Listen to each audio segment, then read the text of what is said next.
뉴욕시 지하철 범죄가 작년 대비 20% 가까이 증가했습니다. 아담스 시장이 난민에 하루 13달러 선불 카드를 지급한다고 밝혔습니다.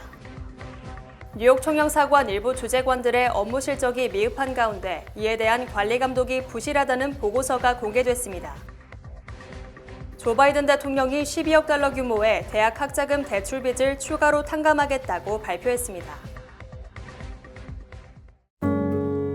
아름다운 제품에서부터 아름다운 사회를 만들기까지 키스는 뉴욕에서 시작하여 현재는 전 세계 12,000명의 직원들과 함께 끊임없이 도전하는 기업입니다. 사람을 생각하고 존중하는 기업. 키스는 한인들이 사회의 주인공이 될 수 있도록 든든한 버팀목이 되겠습니다. 글로벌 뷰티 기업 키스. 시청자 여러분 안녕하십니까? 2월 21일 수요일 TKC 뉴스데스크 첫 소식입니다. 뉴욕시 지하철에서 살인과 대절도, 중범죄와 강도 등 5가지 범죄가 작년 대비 20% 가까이 증가했다는 보고서가 발표됐습니다. 18일 새로 발표된 뉴욕시경의 통계에 따르면 뉴욕시의 지하철 범죄는 2024년 첫 2달 동안 급증, 작년 이맘때보다 거의 20% 증가했습니다. 특히 6가지 범죄 카테고리 중 대절도와 중범죄, 강도 등 5가지 범죄가 전년 대비 증가했습니다. 통계에 따르면 강간범죄가 유일하게 지난해 첫 2달 동안 1건에서 0건으로 줄었습니다. 대절도는 작년 127건에 비해 올해 155건으로 22% 증가했습니다. 중범죄 폭행은 지난해 70건에서 82건으로 17% 증가했고, 강도는 지난해 67건에서 12% 증가해 75건을 기록했습니다. 또 작년 이 시기에는 1건의 살인사건이 발생한 반면 올해에는 2건의 살인사건이 발생했습니다. 이달 초 브롱스 지하철역에서는 총격사건이 발생해 총격 피해자가 작년 이맘때 1명에서 올해는 7명으로 늘어났습니다. 그러나 경찰은 동시에 체포 건수 또한 증가했다고 강조했습니다. 경찰은 올해 2,585건의 체포를 행했으며 이는 작년에 1,792건에 비교하면 44% 증가한 것입니다. 한편 지난 19일 오후 7시경 브롱스의 한 지하철 내부에 있던 MTA 직원에게 한 승객이 정체불명의 물질을 던지고 도주했습니다. 해당 직원은 방향 감각을 잃어 인근병원으로 이송됐으며 다행히 회복할 것으로 예상된다고 경찰은 밝혔습니다. 아담스 시장은 이달 초 발표한 파일럿 프로그램을 통해 난민들의 식료품 구입 등을 지원하는 선불카드를 지급할 계획이라고 밝혔습니다. 에릭 아담스 뉴욕시장은 어제 폭스뉴스와의 인터뷰에서 이달 초 시가 발표한 난민 대상 선불카드 제공 파일럿 프로그램에 대한 세부 사항을 밝혔습니다. 해당 카드는 도시의 난민들에 지급돼 식량과 물품을 구입하는 데에 사용될 예정입니다. 5,300만 달러 규모의 해당 프로그램에 따라 17세 미만 자녀 2명을 둔 난민 4인 가족은 연간 최대 15,200달러를 받을 수 있게 됩니다. 앞서 해당 프로그램이 발표된 뒤 SNS 등에서는 뉴욕시는 이미 어려움을 겪는 와중에 난민에게 신용카드를 나눠주고 있다며 거센 비난이 이어져 왔습니다. 그러나 뒤이어 앞선 6일 AP통신은 뉴욕시는 신용카드가 아니라 직불카드를 지급하며 이 카드로는 지정된 물품만을 구입할 수 있다고 말했습니다. 또 이번 프로그램의 시행으로 월 60만 달러, 연간 720만 달러를 절약할 수 있으며 난민들은 더 이상 먹고 싶지 않은 도시락을 배급받는 것이 아닌 직접 선택한 음식과 물품을 구입할 수 있게 된다고 말했습니다. 이번 프로그램으로 난민 1인 가족은 월 345달러, 8인 가족은 월에 2,203달러까지 지원받을 수 있게 됩니다. 3인 가족은 월 932달러를 받으며 4인 가족은 월 1,195달러를 받게 됩니다. 자녀가 있는 경우에는 월 금액이 인상돼 5세 미만의 자녀가 있는 경우 월에 100달러, 5에서 17세 자녀가 있는 경우 월에 36달러를 받을 수 있습니다.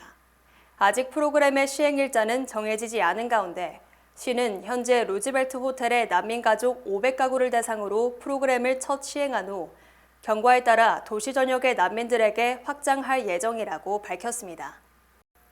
한국감사원의 재외공관 주재관 근무 및 감독 실태 감사에 따르면 뉴욕 총영사관의 일부 주재관들의 업무 실적이 미흡한 것은 물론 이를 관리 감독해야 할 뉴욕 총영사도 제 역할을 못하는 듯 주먹구구 수준으로 드러났습니다.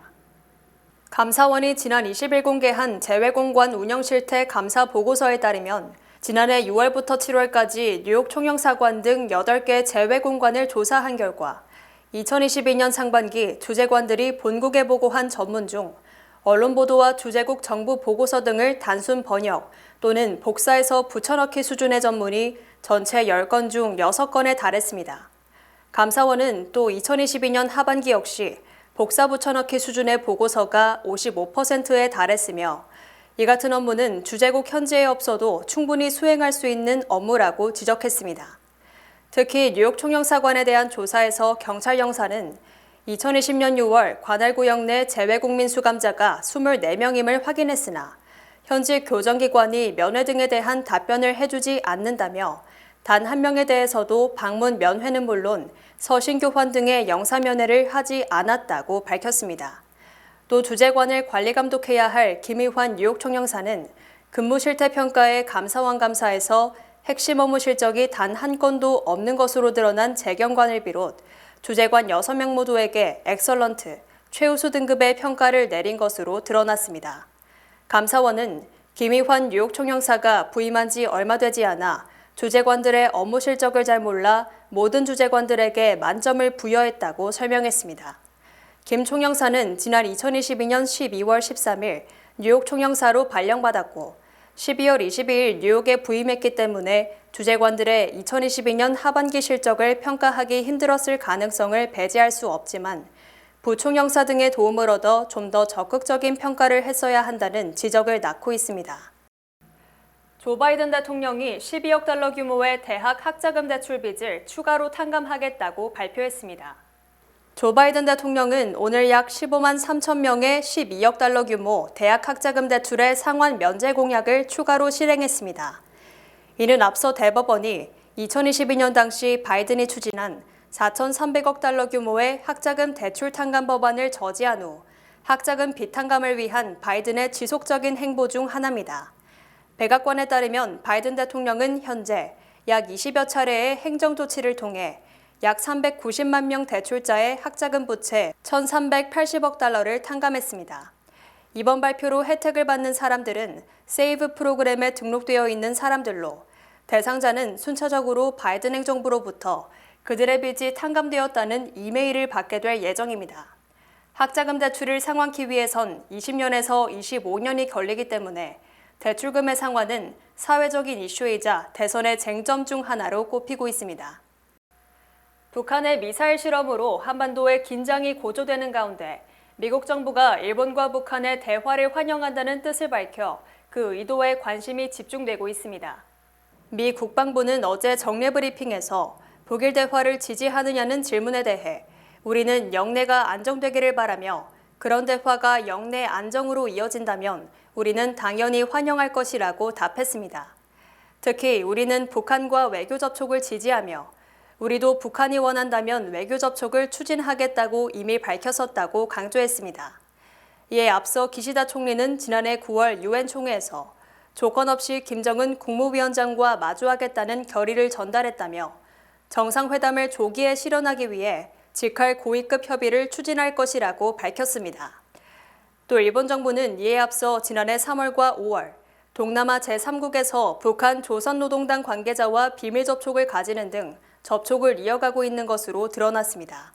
북한도 지난 15일 김여정 노동당 부부장이 일본 수상이 평양을 방문하는 날이 올 수도 있을 것이라며 북한 방문을 반대하지 않는다고 밝혀 북일 정상회담과 북일 수교가 곧 실현될 수 있다는 전망이 나오고 있습니다.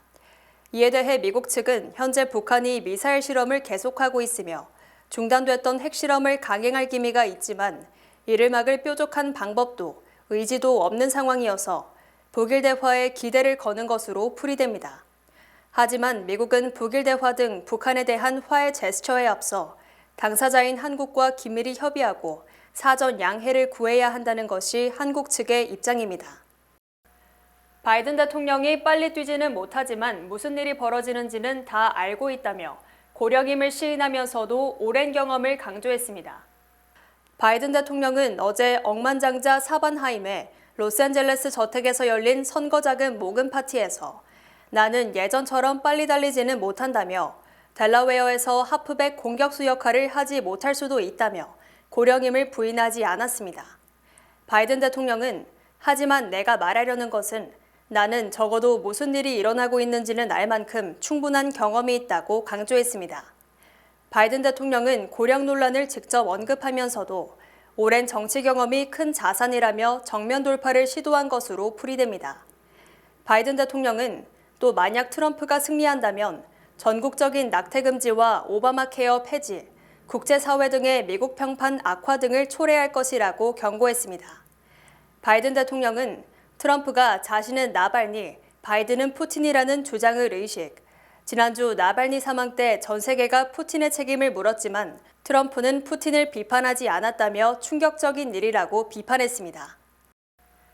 바이든 대통령이 여론조사 열세와 기억력 한계 논란 등에도 불구하고 지난달 4천만 달러 이상의 선거 자금을 모았으며 이는 트럼프 전 대통령의 약 5배에 달하는 것으로 밝혀졌습니다. 바이든 선거대책위원회는 지난달 선대위와 2개의 후원회, 민주당 전국위원회 조직에서 모두 4,200만 달러의 후원금을 모았다고 공식 발표했습니다. 이에 따라 바이든 선대위는 현재 1억 3천만 달러의 선거 자금을 보유하고 있으며 이는 민주당 후보 중 가장 많은 것이라고 강조했습니다. 특히 지난달 모금의 의미가 큰 것은 선거운동 시작 이후 소액 기부가 가장 많았다는 점이며 풀뿌리 후원자들이 몰려들고 있다고 풀이했습니다. 또 지난달 15일 트럼프 전 대통령이 아이오와주 경선에서 압승을 거두자 그로부터 사흘간 매일 100만 달러씩 소액 후원금이 몰렸다며 이는 트럼프 재선에 반대하는 세력이 늘고 있음을 보여주는 것이라고 밝혔습니다. 반면 트럼프 전 대통령은 지난달 880만 달러를 모으는 데 그쳐 바이든 대통령의 약 5분의 1을 조금 넘었습니다. 또 트럼프 캠프의 현금 보유액은 3천만 달러로 지난해 12월 말 3,300만 달러에서 약 9% 줄었습니다.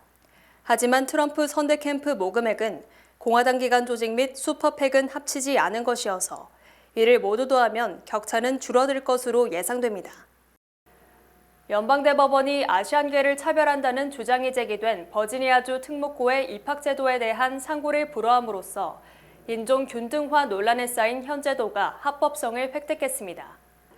연방대법원은 어제 버지니아주 특목고인 토머스 제퍼슨 과학기술고에 개정된 입학제도가 아시안계에 불리하다는 취지로 제기된 상고심 요청에 대해 이를 심리하지 않기로 결정했습니다.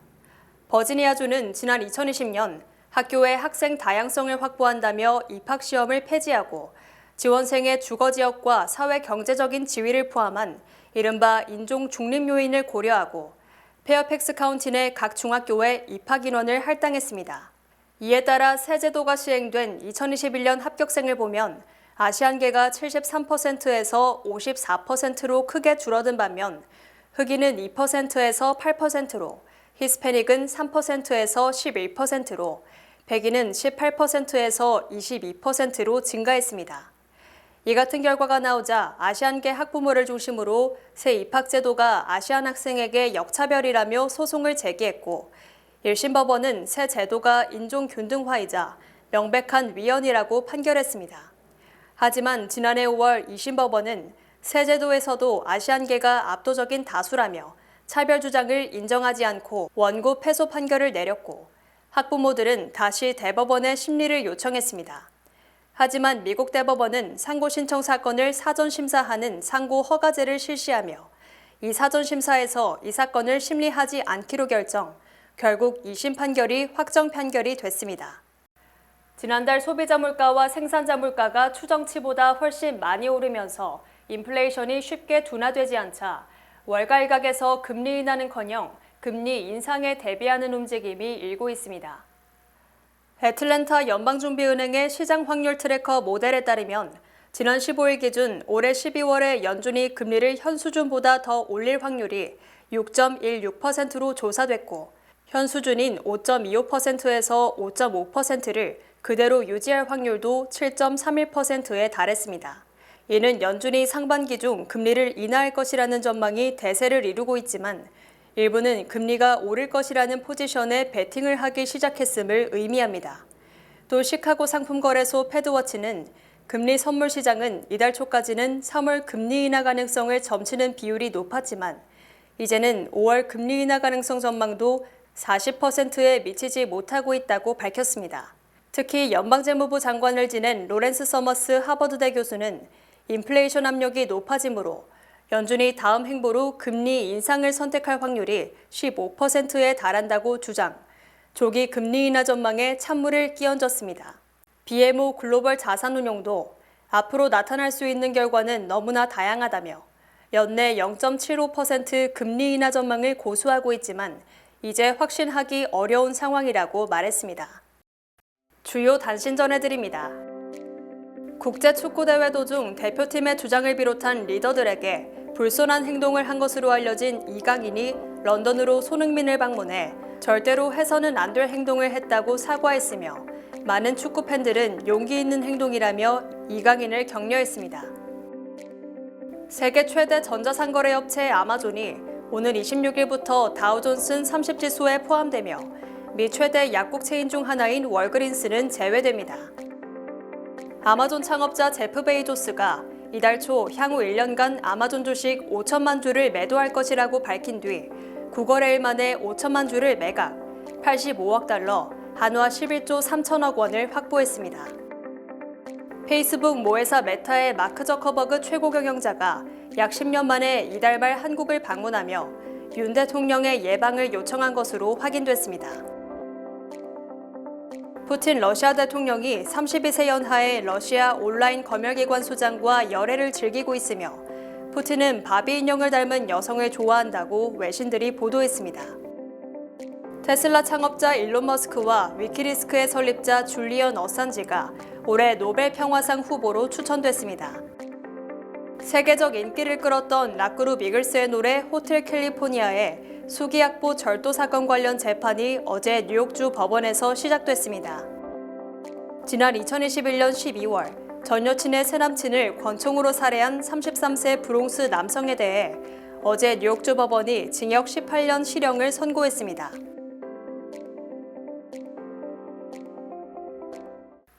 날씨 전해드립니다. 목요일인 내일은 대체로 흐리고 비가 내리겠습니다. 낮 최고 기온은 44도, 최저 기온은 38도입니다. 해 뜨는 시간은 6시 40분, 해지는 시간은 5시 38분입니다. 이상으로 주간 날씨와 세계 날씨 전해드립니다.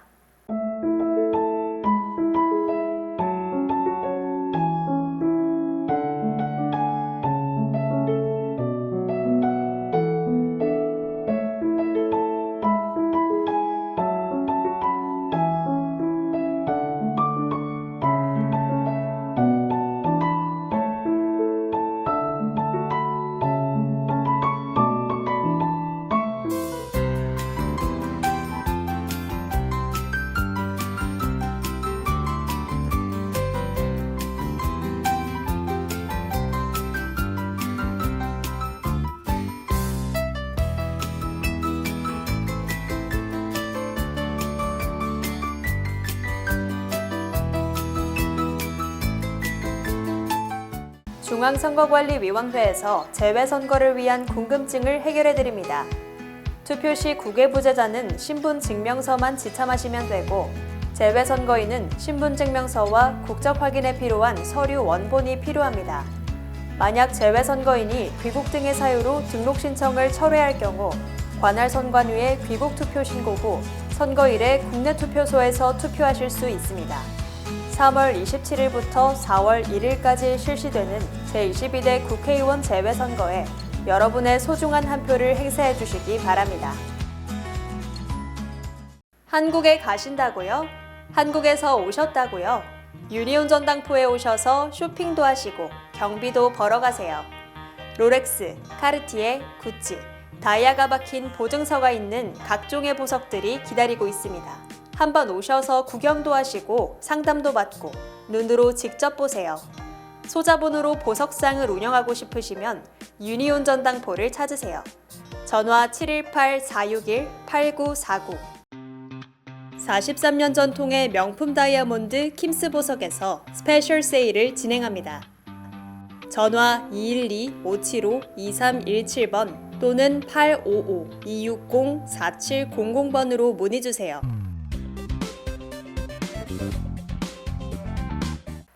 이상으로 2월 21일 수요일 TKC 뉴스데스크 여기서 마치겠습니다. 시청해주신 여러분 고맙습니다.